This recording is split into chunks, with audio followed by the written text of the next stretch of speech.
सौराष्ट्रे सोमनाथ श्रीशैलमल्लिकार्जुनम उज्जन्या महाकालेश्वर ओंकारमलेश्वरम केदार हिमवतपिष्टे डाक्न्यभीम संक्रम वाराणस्या च विश्वस्त्रंबकम गौतमी तटे वैद्यनाथ चिताभूमो नागेश दारुकावने सेतु बंदे च रामेश घुस्मेश्च शिवालय द्वादस्थानी नामानि प्रातः रुद्रथाय जो पड़त सर्व पाप विनिमुक्तो सर्व कामना सिद्धि फलो भवेत्। कहते हैं ये जो हमारे 12 ज्योतिर्लिंग का नाम है, और यदि आप सुबह शाम अगर वैसे ही कहीं भी बैठे बैठे पवित्रता के साथ अगर इन श्लोक का पाठ करते हैं, जाप कर लेते हैं, तो आपके सारे क्लेश जो है, आपके जीवन की जो कठिनाई है, परेशानियां, वो स्वतः ही दूर हो जाती है। तो सोचिए कि जब इस श्लोक को पढ़ने से आपकी सारी परेशानियां दूर हो जाती है, तो हम अगर ज्योतिर्लिंग का दर्शन करते हैं तो हमें क्या लाभ होता है। नमस्कार बंधुओं, इस अंतर यात्रा की यात्रा से मैं अलका सिंह आप सबको ले चल रही हूँ। आज महाकालेश्वर जो हमारे ज्योतिर्लिंगों में तीसरे नंबर के ज्योतिर्लिंग है, जो महाकालेश्वर के आप लोगों को दर्शन कराती हूँ, चर्चा कराती हूँ, चर्चा से ही आप लोगों को दर्शन कराती हूँ। चलिए मेरे साथ। तो जैसा मैंने अभी कहा कि हमारे जो 12 जो ज्योतिर्लिंग है, उसमें हमारे महाकालेश्वर का स्थान तीसरे नंबर पे आता है। और हिंदू धर्म में ये स्थान कहा जाए तो अति विशिष्ट महत्व इस स्थान का है, क्योंकि इसके कई कारण हैं। एक तो कहते हैं कि जो पृथ्वी का अधिपति भी अगर कहा जाए तो महाकाल को ही मानते हैं। तो आज महाकाल मंदिर से जुड़ी, उसके स्थापना से जुड़ी, कैसे महाकाल को हम लोग जान पाए कि हमारे ज्योतिर्लिंग है, कैसे इसकी क्या विशेष महत्ता है, क्या विशेषताएं हैं, इसी पे हम लोग चर्चा करेंगे। सबसे बड़ी जो चीज है कि ये जो मंदिर हमारा जो ये महाकालेश्वर जो ज्योतिर्लिंग है, ये दक्षिण मुखी शिवलिंग माना गया है इसको। तो महाकालेश्वर के 12 ज्योतिर्लिंगों में एकमात्र ऐसा ये शिवलिंग है जो दक्षिण मुखी है। और धार्मिक मान्यताओं के अनुसार यदि आप देखेंगे तो दिशा या काल की गणना महाकाल से की जाती है। यदि आप कहते हैं कि अगर साइंस के नजरिए से भी अगर आप देखेंगे तो जो टेम्पल है बिल्कुल सेंटर में पड़ता है, और कहते हैं कि जो मृत्यु का भी जो समय है, यहीं से सब कुछ काल की गणना हुई है। तो यहाँ भगवान शिव के भी कहते हैं कि काल यानी महाकाल के रूप में भगवान शिव का विराजमान होना ही एक अपने आप में मतलब इसको हम किसी चीज से तुलना ही नहीं कर सकते, शब्द नहीं बन पा रहे, निशब्द हूं मैं यहाँ, कि जहाँ भगवान जो कालों के भी काल है, महाकाल है, और वहां भगवान शिव का महाकाल के रूप में स्थापित होना, ये अपने आप में एक हम सब के लिए बहुत ही गौरव की बात है, बहुत ही ये फक्र की बात है। कहते हैं जो भी भक्त अकाल मृत्यु जिनकी भी हो और यहाँ पे अगर महाकाल चले जाते हैं तो उसकी मृत्यु के भय से वो मुक्त हो जाता है, उसकी मृत्यु टल जाती है। या जिसके अंदर भी कोई भी जीव है, अगर उसके अंदर मृत्यु का कोई भी किंचित भी भय रहता है तो उस व्यक्ति को जरूर महाकाल जाना चाहिए, क्योंकि ये वो जगह है जहाँ जाकर आदमी निडर हो जाता है, साहसी हो जाता है, भय मुक्त हो जाता है, और उसके ऊपर कोई भी परेशानियां यदि आने वाली होती हैं तो टल जाती हैं। जो भी महाकाल के दर्शन करने जाता है, कहिए कि बिल्कुल वो स्वतंत्र हो जाता है, स्वच्छंद हो जाता है, उसके मन मस्तिष्क में जो है वो डर, भय, ये सब खौफ निकल जाता है। सबसे बड़ी जो यहाँ की विशेषता है वो है यहाँ की भस्म आरती, जो इस मंदिर का सबसे अद्भुत मुख्य आकर्षण है। और यह आरती जो प्रतिदिन इसका जो समय होता है सुबह 4 बजे की जाती है। अमूमन हमारे जितने भी ज्योतिर्लिंग हैं वहाँ पे जो मंगला आरती है, जो पूजा है, वो सुबह 4 बजे की होती है, लेकिन यहाँ की जो भस्म आरती है वो 4 बजे होती है। और कहते हैं कि इसके पीछे मतलब महत्व क्या है, तो हम ये हमारे शास्त्रों में ही मिलता है कि वैसे एक चीज यहाँ पहले मैं आप लोगों को बता दूं कि सब पहले जो होता था भस्म आरती, तो कहते हैं कि शमशान की राख लाते थे, उस शमशान की राख से ही भस्म आरती होती थी। लेकिन इस समय इस चीज पे रोक लगी हुई है। इस समय जो कपिला पशु, जो कपिला गाय होती है, गाय का गोबर, चंदन, और कहते हैं कि उसके गाय के गोबर का जो मतलब कंडा जो बनता है, उसका पाउडर बनाते हैं। चंदन पाउडर, समी और पीपल पलास की लकड़ियों का, इन सब को पीस कर एक पाउडर रूपी लेप, मतलब पाउडर रूपी चीज तैयार होती है। उससे भस्म आरती होती है अब। और सबसे बड़ी जो चीज है यहाँ, अगर किसी को भी कोई भी दर्शन करने जाता है, उसको भस्म आरती देखनी है, तो उसके लिए पहले से ही बुकिंग होती है। अब तो ऑनलाइन भी बुकिंग होने लगी है, और उसके बाद ही वहां आपको जाने का मौका मिलता है। और सबसे जो यहाँ की विशेषता है वो है यहाँ के मंदिर की संरचना। जो यहाँ के मंदिर है वो 3 खंडों में है। पहला जो खंड है वो महाकालेश्वर मंदिर का, जो बहुत विशाल है, और ये 3 फ्लोर में कहते हैं कि विभाजित है। निचला खंड जो है, यहाँ भगवान महाकालेश्वर का मुख्य जो ज्योतिर्लिंग है, मेन जो ज्योतिर्लिंग है, वो विराजमान है। और जो बीच का जो खंड है, कहते हैं वहां पे भगवान ओंकारेश्वर महादेव का शिवलिंग स्थापित है। तो जो ऊपर का खंड है, यहाँ तो जो नागचंद्रेश्वर देव है, उनका मंदिर है। मंदिर को कहते हैं साल में एक बार भी ही नाग पंचमी के दिन खोला जाता है। नाग पंचमी को ही नाग पंचमेश्वर का दर्शन कराया जाता है, क्योंकि नागचंद्रेश्वर जो होते हैं, इनको 364 दिन ये बंद ही रहता है ये मंदिर, और एक दिन भक्तों के लिए खुलता है, बाकी तो पूजा अर्चना होती रहती है। चौथी जो विशेषता यहाँ महाकाल की है, वो मंदिर परिसर का विस्तार है, जिसे महाकाल लोक जो कॉरिडोर जो आजकल कहा जाता है।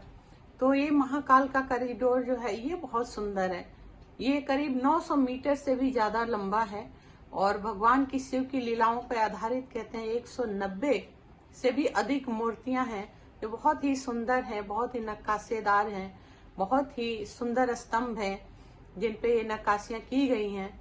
तो कहते हैं कि रात के समय तो इसकी भव्यता, खूबसूरती, सुंदरता बहुत ही बढ़ जाती है, और इसको देखने के लिए जाने कितने लोगों की इसकी रोशनी को देखने के लिए भीड़ लगती है। एक विशेषता जो है यहाँ के, जो उज्जैन का धार्मिक महत्व, जो जिसको हम लोग कुंभ मेला भी कहते हैं, उज्जैन का जो कुंभ मेला होता है, बहुत ही कहते हैं कि बहुत ही सुंदर होता है, बहुत ही इसका धार्मिक महत्व है। महाकालेश्वर की जो उज्जैन को एक नाम से और जानते हैं, वो नाम है अवंतिका। तो महाकाल को तो हम लोग जानते ही जानते हैं, अवंतिका नाम से बहुत लोग परिचित नहीं होंगे, लेकिन इसी महाकाल को, इसी उज्जैन के महाकाल को, ज्योतिर्लिंग को हम लोग अवंतिका के नाम से भी जानते हैं। अवंतिका भी शास्त्रों में जिक्र मिलता है, और ये उन 4 स्थानों में से एक है। उज्जैन में महाकालेश्वर मंदिर के यदि आसपास की अगर बात करें, तो ऐतिहासिक और धार्मिक कई स्थल हैं जहां आप दर्शन कर सकते हैं, घूमने के लिए जा सकते हैं, और बहुत ही सुंदर जगह, बहुत खूबसूरत जगह है। कुछ चीजों को मैं आप लोगों को बता देती हूँ, यदि आप लोग में से कभी कोई जाए तो यहाँ क्या क्या देखने के लिए चीजें हैं वो आप देख सकते हैं, आनंद उठा सकते हैं, भगवान के दर्शन कर सकते हैं। तो यहाँ जो एक सबसे बड़ी चीज है, जहाँ भी आप शिव मंदिर के दर्शन करने, जहाँ भी ज्योतिर्लिंग है हमारे जाते हैं, तो वहाँ काल भैरव का मंदिर तो हम लोगों को हर जगह ही मिलता है, और ये हमारे शास्त्रों में वर्णित है कि जहाँ पे भी आप जाएं, काल भैरव का दर्शन करने के बाद ही आपकी यात्रा सफल मानी जाती है, आपका जो दर्शन है वो सफल माना जाता है। तो यहाँ भी काल भैरव का जो मंदिर है, ये अनोखी परंपरा लिए हुए है, और ये विश्व में प्रसिद्ध है।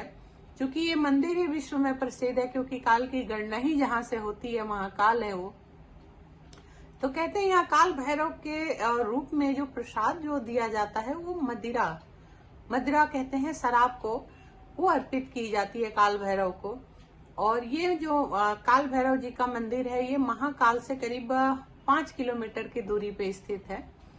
तो वहाँ आज भी मदिरा ही दिया जाता है, और कहते हैं कि मदिरा जैसे पंडित जी वहाँ पे प्लेट में ढालकर जैसे सामने लगाते हैं, वो मदिरा कहाँ जाता है वो कोई नहीं जान पाए। ये प्रभु की लीला है, ये भगवान की लीला है, क्योंकि वहाँ पे कोई नाली नहीं है, कोई होल नहीं है, कोई स्टोर करने का, कहीं पे जाने का कोई चीज नहीं है।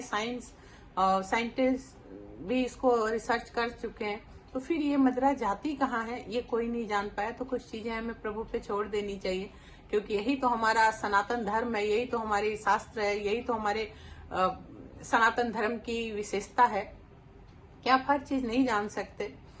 और सबसे बड़ी चीज यहाँ माता कहते हैं कि जो यहाँ एक मंदिर है, जो गणेश मंदिर है, और गणेश मंदिर की मान्यता है कि यहाँ जाने से जो भी भक्त चिंताग्रस्त होते हैं, बहुत ही डिस्टर्ब होते हैं, क्लेश से भरे होते हैं, तो भगवान गणेश की यहाँ दर्शन करने के बाद कहते हैं कि वो बिल्कुल निश्चिंत हो जाते हैं, उनकी चिंताएं दूर हो जाती हैं।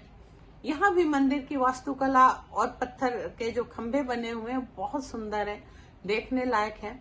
और इसको देखने के लिए भक्त जाने कितने कितने देर खड़े रहते हैं। यहाँ एक मंदिर है, हरसिद्ध माता का मंदिर। कहते हैं 51 शक्ति पीठों में ये हरसिद्ध माता का मंदिर एक है। और शाम के समय कहते हैं कि 2 विशाल दीप स्तंभों से इसे जलाया जाता है और एक अद्भुत दृश्य होता है। यह महाकाल मंदिर से के ही बिल्कुल पास है हरसिद्ध माता का मंदिर जो है। और एक मंदिर है जिसका नाम है मंगलनाथ मंदिर।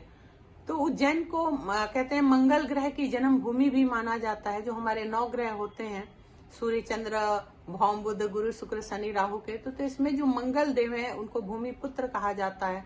और जो मंगल देव है उनकी ये जन्म भूमि मानी जाती है, महाकाल की उज्जैन की जो भूमि है।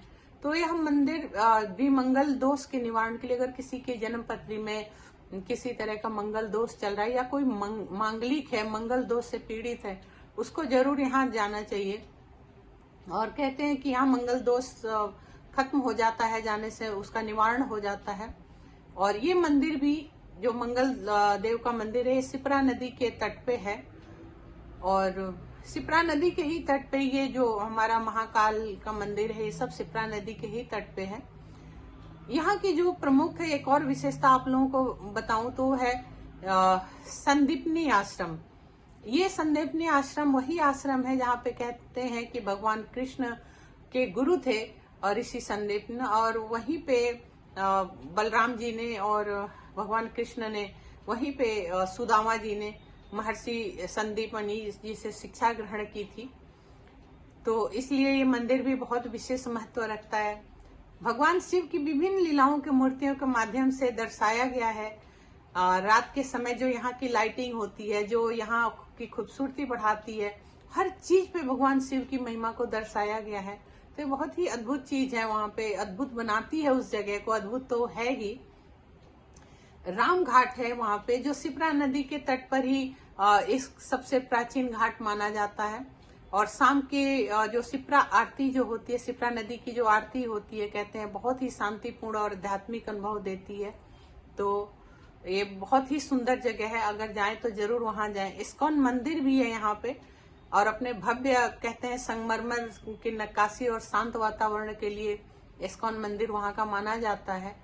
महाकालेश्वर की एक जो आप लोगों को बताएं तो ये सिर्फ धार्मिक यात्रा नहीं है, इसको सिर्फ धार्मिक यात्रा से हम नहीं जोड़ सकते, क्योंकि महाकालेश्वर की जो यात्रा है एक गहरा आध्यात्मिक अनुभव है हम मनुष्य जीवों के लिए।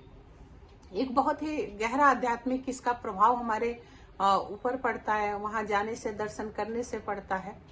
और इसको अगर कहा जाए तो 5 पॉइंट्स मैं यहाँ दे सकती हूँ। और पहला पॉइंट्स मैं यही बोलूंगी कि काल और मृत्यु के भय से मुक्ति के लिए इसे जाना जाता है, क्योंकि भगवान शिव का नाम महाकाल है, और जिसका अर्थ है समय के स्वामी और मृत्यु के देवता। तो ऐसी मान्यता है कि जो महाकाल का भक्त है उसका काल यानी मृत्यु भी कुछ नहीं बिगाड़ सकता। तो लोग यहाँ लंबी आयु और संकटों से मुक्ति की प्रार्थना करने के लिए जाते हैं। अगर दूसरे दुर्लभ चीजों की बात करें तो वो है दक्षिण मुखी शिवलिंग का होना। इसके दर्शन मात्र से ही कहते हैं कि महाकालेश्वर की एकमात्र जो दक्षिण मुखी जो ज्योतिर्लिंग है, तो तंत्र साधना और हिंदू मान्यताओं के अनुसार जो दक्षिण मुखी जो शिवलिंग है उसके दर्शन से हम जीवों के अंदर एक विशेष ऊर्जा प्राप्त होती है। जन्म कुंडली में जब जीव पैदा होता है, जो उसकी जन्म पत्री देखी जाती है, जन्म कुंडली जो बनती है, उसमें जो भी दोष होते हैं, अगर कोई व्यक्ति महाकाल के दर्शन कर लेता है तो वो सारे दोष समाप्त हो जाते हैं, अपने आप ही स्वतः ही समाप्त हो जाते हैं। तीसरी जो यहाँ की देखने वाली चीज है वो भस्म आरती का अनुभव है, जो अद्वितीय है, आध्यात्मिक ऊर्जा के दृष्टि से अद्वितीय है। इसका तो मतलब आपको एक शब्द, मैंने उसी शब्द पे कहा, मैं निशब्द हूँ, तो ये तो अद्वितीय है, आप इसके जरूर अनुभव करें। सुबह ये आरती जो होती है, सुबह अगर आप देखेंगे तो बहुत 4 बजे मैंने समय बताया आप लोगों को, तो उसी समय होती है। तो भस्म आरती देखने एक देखना ही अपने जीवन में अपने कहते हैं कि जीवन का एक अमूल्य जो अनुभव माना जाता है शमशान की राख। और इसको कह सकते हैं कि ये जो शमशान की राख है, इससे भगवान भोलेनाथ का श्रृंगार होता है। भगवान भोलेनाथ पे वो चढ़ाया जाता है। ये हमें क्या सिखाता है? ये राख हमें ये सिखाता है कि हम कुछ भी नहीं है, राजा हो या रंक, लेकिन हमारी असलियत यही है, हमें अंततः एक मुट्ठी राख में ही परिवर्तित होना है। तो फिर किस बात का अहंकार, किस बात के द्वेष, किस बात की ईर्ष्या, किस बात का जलन, किस बात के लिए हम किसी पे अहंकार करें? हम क्यों ना इतने अपने आप को इस लायक बना कर रखें कि हमारे रहते तो लोग याद करें ना करें, हमारे जाने के बाद भी लोग हमें ना भूल पाए। तो ये चीज हमें ये शमशान का राख दिखाता है। ये दिखाता है कि ये शरीर नश्वर है और अंत में सब शिव में ही, जो भी हम सब हैं, हमारा अंत भी सब शिव में ही विलीन होना है। तो यह दृश्य भी देखकर कहते हैं मन को अद्भुत शांति और वैराग्य, मतलब अद्भुत शांति मिलती है। और कहीं ना कहीं इंसान जो है लोलुप्सा से निकल कर वैराग्य की तरफ बढ़ जाता है। चौथी जो चीज है यहाँ, वो महाकाल लोक की भव्यता है। और कहते हैं कि यदि आप कला प्रेमी है, संस्कृति के प्रेमी हैं, तो नवनिर्मित जो महाकाल कॉरिडोर जो है वो आपको मंत्रमुग्ध कर देगा। आप बहुत खुश हो जाएंगे, क्योंकि शिव पुराण की कथाओं के अनुसार सुंदर मूर्तियां और नक्काशी के माध्यम से इस कॉरिडोर को पूरा हमारी सरकार ने जीवंत कर दिया है। तो ये स्थान रात में बिल्कुल कहते हैं कि स्वर्ग जैसा ही प्रतीत होता है। अगर आप जाएंगे, जो लोग भी जाते हैं उनके लिए वो स्वर्ग से कम नहीं लगता है। और पांचवी जो सबसे बड़ी विशेषता है वो है यहाँ की मांगी हुई हर मनोकामना। जो इंसान यहाँ जाकर कोई भी मनोकामना मांगता है, उसकी मनोकामना की पूर्ति 100% होती है। और उसके पापों का, उसके कहते हैं अंदर का जो उसका अहंकार है, उसका नाश होता है, पापों का नाश होता है। तो कहते हैं कि इसका जो आध्यात्मिक और साइंस की दृष्टि से मैंने महत्व आपको समझा दिया। एक चीज और रह गई कि यहाँ जो अवंतिका नाम मैंने आप लोगों को शुरू में बताया, अवंतिका नाम से भी क्यों महाकाल को जानते हैं, क्यों उज्जैन को यहाँ अवंतिका के नाम से ये प्रसिद्ध हुआ? तो पौराणिक कथाओं के अनुसार ये भी आता है कि अवंतिका एक मोक्षदायिनी नगरी है। कहा जाता है कि मोक्षदायिनी अवंतिका, वही उज्जैन की बात मैं कर रही हूँ कि उज्जैन को अवंतिका भी कहा जाता है, कि ये मोक्षदायिनी का नगर माना जाता है। कहते हैं कि प्राचीन काल में जो एक वेद का अध्ययन करने वाले वेद पाठी जो ब्राह्मण थे, उनके 4 पुत्र थे। और वो भगवान जो ब्राह्मण थे, वो ब्राह्मण भगवान शिव के परम भक्त थे। तो उसी समय एक दूषण नाम का जो राक्षस था, उसने अवंतिका के, मतलब उज्जैन का ही नाम पहले अवंतिका था, तो अवंतिका पे आक्रमण कर दिया और बहुत वो परेशान करता था, बहुत आतंक मचा कर रखता था। उस राक्षस दूषण से ने मतलब ब्राह्मणों पे इतना अत्याचार किया कि वहां के ब्राह्मण जो भी थे वो बहुत परेशान हो गए, बहुत दुखी हो गए। और तब जो ब्राह्मण थे, उन्होंने वहां पे उन्होंने भगवान शिव की आराधना शुरू की। उन्होंने भगवान शिव का जब तब शुरू किया। और तब कहते हैं कि पृथ्वी को फाड़कर, मतलब धरती को फाड़कर एक विकराल रूप प्रकट हुआ। और वो जो विकराल रूप प्रकट हुआ और वो बहुत क्रोध में थे, वही भगवान, बिल्कुल कहते हैं वो भगवान शिव थे, जो अपने विकराल रूप से बिल्कुल एक काल के रूप में, मतलब बहुत ही भयानक और बहुत ही क्रोधित, वो वहां से धरती फाड़ कर निकले, उनका प्रादुर्भाव हुआ। तो इसीलिए वहां महाकाल कहते हैं। उसके बाद कहते हैं कि जब उन्होंने दूषण का उसकी पूरी सेना का विध्वंस किया, उसको समाप्त किया, और फिर कहते हैं कि मतलब उनको बहुत मेहनत नहीं करनी पड़ी। वो विकराल इतना रूप था कि एक हुंकार से, मतलब हुंकार भरी उन्होंने दूषण जो राक्षस था उसकी सेना पूरी समाप्त हो गई। और तब